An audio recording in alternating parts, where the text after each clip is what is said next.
জাহান্নামের আগুন আমরা সইতে আল্লাহ পারব না। এত সুন্দর করিয়া আমাদের বানাইয়া কেমনে দিবা আল্লাহ জাহান্নামে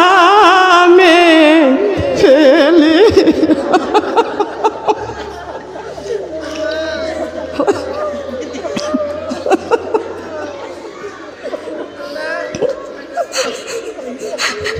কেমনে দিবা আল্লাহ জাহান্নামে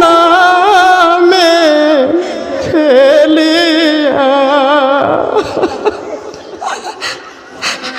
রব্বুল আলামিন এত সুন্দর করে আমাদের হাত পা চোখ কান নাক দিয়েছো রে আল্লাহ। আয় আল্লাহ, তুমি যাচাই করে বাছাই করে পছন্দ করে তোমার বান্দারে বানাইছো, তোমারে কি জাহান্নামে দিতে মায়া লাগবে না রে আল্লাহ? মাবুদ রে, আমার ভেড়া মারার মা বোনদেরকে নিয়ে হাত বাড়াইছি।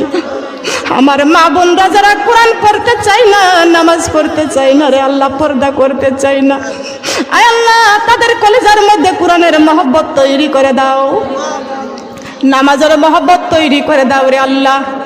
আয় আল্লাহ, আমি কোরআন থেকে আলোচনা করেছি, হাদিস থেকে আলোচনা করেছি রে আল্লাহ। বাবা, আমার আলোচনার মধ্যে ভুল ভ্রান্তি হয়ে গেলে তুমি আমাদের মাফ করে দাও। সবাই বলে আস্তাগফিরুল্লাহ।